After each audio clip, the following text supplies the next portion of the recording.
A lot of us on the left viewed Epstein through the lens of QAnon. The basis was the same for both, that there is an elite cabal of pedophiles who operate at the highest levels of society and commit their crimes with impunity.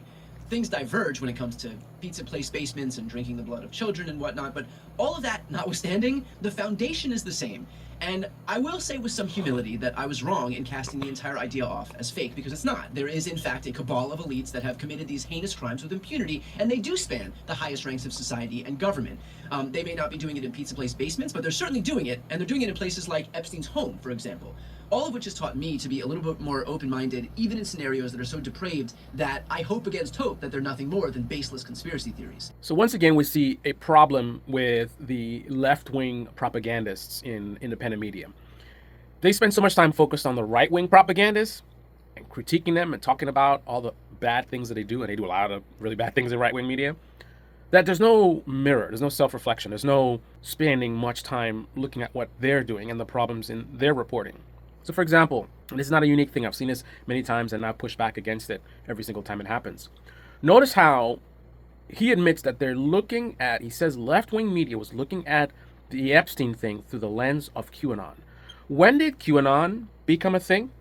Very recently, right? There was enough evidence for you to be suspicious about what was really going on that happened long before QAnon was even a thing. You look at when Trump was president the first time, you look at when Epstein got arrested and he got charged. You look at the Ghislaine Maxwell, her trial. Now, admittedly, there were some independent journalists that did some really strong reporting, but the mainstream media didn't seem to have much interest. So I can understand how some of these left-wing media folks might not have been aware of it. Because if you weren't interested in this story and the mainstream media wasn't really talking about some of these things, they weren't, I could see you not knowing about it. But with what the mainstream media did talk about, like when Epstein was arrested and we got the court documents and the flight logs and the victim statements, we got enough stuff way back. Actually, I would say mid-2000s was the first sort of explosion of information coming out. And then again, during the Trump presidency, I think it was like 2018, 2019, that's when a lot of stuff came out, right? It was enough stuff for a reasonable, objective person, as opposed to a propagandist like Tyler Cohen, to be like, what the hell's going on here, right? So for you to see all the evidence, all the flight logs, all that stuff coming out, and for you not to lead by example and come up with conspiracy theories that are sane and based on logic and based on the facts that we know, based on what the court documents show, instead of getting into a whole, they're worshiping devils or whatever craziness that people like Alex Jones would put out there. But instead, for you to be completely absent from the conversation, while Alex Jones is, just putting out whatever gets him clicks, and the left-wing media, nothing to say about it. All this stuff, again, it was in the mainstream media. The court documents, all stuff was out there. Flight logs was out there. Nothing to say from left-wing media. But it takes QAnon, the whole, January 6th era and all this insanity, and QAnon's talking about craziness, and JFK is coming back, and blah. And now, this is great content for me to dunk on the right. Oh, the right, they're crazy, they're whatever. Now you want to talk about it, right? So now you're talking about it, but your focus is on, look at these crazy people, let me dunk on them for clicks, right? So of course, when those crazy people start talking about, cabals and whatever, you're just kind of like, oh. But again, you should have already been suspicious yourself a long time ago. You shouldn't have waited for QAnon for you to even pay attention to this. And we saw the same thing when it comes to lab leak and natural origin regarding the COVID pandemic, right? This is the same pattern of behavior. It's always the same pattern. What's the pattern? You have a bunch of lunatics on the right who start talking craziness, talking about it's a bioweapon and China did this on purpose. I mean, just things that don't make any sense at all. Like, why would China release a virus and affect them so negatively? Like, it doesn't make no sense, right? A lot of stuff they're saying, it's like no evidence. They just say stuff, or somebody online says something and they're just repeating it, right? So somebody like a Tyler Cohen, again, focused on content, focused on entertainment value. And he's like, oh, these crazy QAnon people talk about what. But where's his own analysis? So we can agree that these people are wackos and they're saying wacky things. But what is your assessment of the situation, right? And the assessment is always in opposition too, right? Crazy people are saying a thing, so I'm going to focus on dunking on them and debunking what they're saying, rather than doing my own independent analysis and coming to my own conclusion, which is basically what I did, right? I saw the wackos saying wacky things and I dismissed it myself, right? But I also had curiosity to understand what was actually happening, which apparently people like Tyler Cohen didn't have that curiosity. Their curiosity was just on, how can I dunk on the other side, right? My curiosity was, what's really happening here? How did this really happen? So I pay attention to what I'm being told. They say these natural origin stuff, and some of the stuff they're saying doesn't really make sense to me. I'm kind of like, oh, that seems kind of weird, right? And then I look at some of the facts and I say, the thing started at a lab which was close to where the outbreak started, that seems kind of suspicious. Now, I'm not going to just jump to conclusions and say, oh, it definitely came from the lab. I get suspicious. And then I get more information. Again, this is all based on critical thinking, based on facts that come out, based on research, right? And not research. I'm not going to look at people.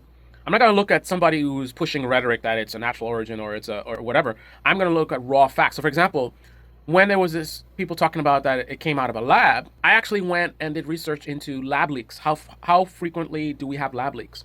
How do lab leaks happen? Right? I wanted to understand. So people are theorizing it came from a lab. Is that likely? Right? That's not something that Brian Tyler Cohen would have done, right? Or David Pakman, or I don't even know, probably the Young Turks, definitely Majority Report. They're not going to be doing that. They're going to hyper focus on that QAnon is saying this stuff and those people are wackos. So let's just dunk on them and say these people are morons, and everything that they say that is easy to debunk, let's highlight that. So our audience can be in this little bubble that just looks at something as completely ridiculous and wacko, whatever.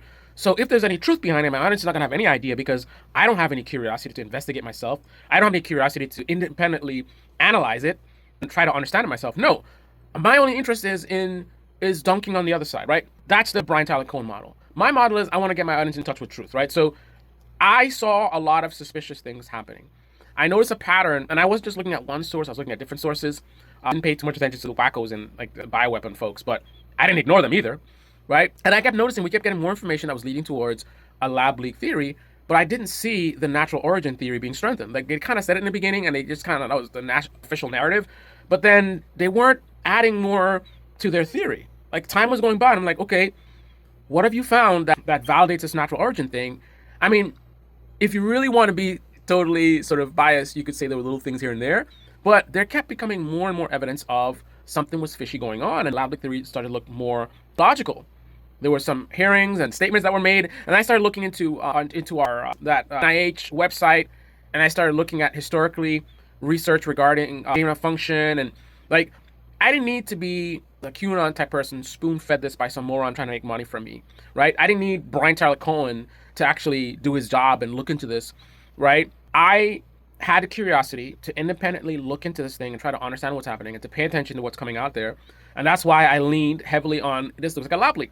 I was never definitive. I was never like, this is definitely a lab leak and whatever. But I just said, evidence, most of the evidence seems to be pushing in that direction. You'd never get that from Brian Tyler Cohen, right? Same thing with this Epstein thing. Like, how can you be someone in media as a journalist, which Brian Tyler Cohen is absolutely a journalist. I would say he's an opinion journalist, but he's a journalist, right? But again, we abuse these words. We use journalist to mean one type of journalism. There's many types of journalism. Use conspiracy theory to be pejorative when it's just a theory about a conspiracy. I have a conspiracy theory that COVID came from a lab leak, right? That is not the same thing as believing in flat earth. They're both conspiracy theories, but the flat earth one is not really based on science and critical thinking. I am coming to the conclusion that I believe it was a lab leak based on critical thinking, the facts that came out, but also note that I'm not definitive. I'm open to evidence proving that it actually was natural origin. I just didn't really see it, right? So from 2008, all that stuff that came out, end of Trump's first presidency, all that stuff that came out, Brian Tyler Cohen totally oblivious to it. So it makes you wonder what else he's oblivious to, right? So for you to blind somebody like a Brian Tyler Cohen and a David Pakman, does all it take is for you to, so I can even do this I'm gonna create a conspiracy theory right now. I can do this intentionally as a government, is to fuel the wackos, right? So let's say that the government is actually using weather as a weapon. We have the technology, but it's top secret. We don't want people to know about it. So you're telling me all I need to do to protect that information from getting out is to feed into these movements of wackos, like the Alex Jones types, so I can feed them information, right? Feed them information about this thing and, give them some false details or whatever it is. Give them something juicy. So, because the more that an Alex Jones type character talks about, weather weapons, the more that someone like a Brian Tyler Cohen will do my job, which is me as a government person trying to protect this stuff from getting out there. I can manipulate a Brian Tyler Cohen guy into going out there and say, oh, this is nonsense, other weapons, all these wackos, right? So all I need to do is to communicate directly with the craziest group of people and get them really talking about this stuff, because the more they talk about it, the more Brian Tyler Cohen will get online and be like, oh, this is nonsense, and these guys are wackos, and there's no evidence that suggests that this is actually true, right? Is it that easy to manipulate Brian Tyler Cohen? Is it that easy to manipulate our media as a whole? Apparently it is. I think anyone who is in the media who is now acting like, this is something new, like, oh my goodness, it looks like there really is something going on with a cabal of whatever pedophiles. Like, you should be ashamed of yourself. Like, what the hell have you been doing? You do media for a living? And it took QAnon and, well, not really QAnon, it took latest documents drops for you to finally be like, maybe there's something here. Like the sweetheart deal that Epstein got, that wasn't suspicious to you at all? That didn't make you like, wonder what's going on here? I mean, it's amazing to me the lack of ability to recognize that these are wackos saying perhaps a lot of wacko things. However, that's a separate topic from whether there's anything legitimate here at all. Because I think many or most conspiracy theories are based on a kernel of truth, right? And if you're not in touch with what that kernel of truth is, but you're just purely focused on debunking it and these guys are wackos, then I don't know, man. You know, like when I challenge a flat earther, it's not just because like these guys are wackos or whatever. I hear the claims that they make. I see the patterns of logical thinking. I've looked at their evidence, right? I know the earth's not flat, right? But I also look at what they say. I look at the type of people that are saying this, and I can see that, you know, these guys are not people to be trusted, right? But I also listen to the other side, right? I listen to people that are challenging the flat earthers, and I see that their evidence is more grounded in reality as opposed to, right? So I can make a distinction between, you know, not focusing purely on challenging a group of people that seem to be kind of wacko and actually looking at something independently myself and having curiosity to understand what's actually happening here. One thing you have to understand is that here's the difference in the way things typically come through the mainstream media or established outlets versus, you know, like an Alex Jones or tabloids, right? With tabloids, you can take a rumor and run with it. You can even expand on it big time. You can just kind of say stuff and make it up, and your audience, you know, for that type of material, like they'll just eat it up. So you don't have to worry about facts and whether your conclusions are grounded in reality, right? So what that means is sometimes there'll be something that's actually true, hence there'll be a rumor about it, and these type of people run with it as if it's fact and their audience will believe it. But rumors are based on real things, right? People saw something that looked suspicious and they believed that it indicated a certain thing. Sometimes your instincts are correct. So that necessarily would mean that someone like an Alex Jones, some of the stuff he says would actually be true. Now, because he's a dishonest actor, he would probably add so much extra stuff on top of it that it becomes so much lies, but somewhere in there's a kernel of truth, right? So the idea that the so-called conspiracy theorist says something is actually true shouldn't be surprising, right? Because like imagine you're at a job, right? And people start spreading a rumor that someone's looking to quit, right? Sometimes it turns out the person was looking to quit. That's why people were saying it, because they heard things, they saw certain things, and it led them to that conclusion. Now, an Alex Jones would run with that and say, this person's going to quit, right? Now, a mainstream outlet would be like, okay, this is not really solid. I mean, I see why you guys think about it. I'm not going to go report this guy's going to quit just based on this little, like, rumor, right? But when the guy actually quits, it's not like that doesn't validate, like, oh, people with the rumor mill, you should listen to the rumor mill people. They're always right. No, right? I guess broken clock is right twice a day, basically. And you have to always remember that.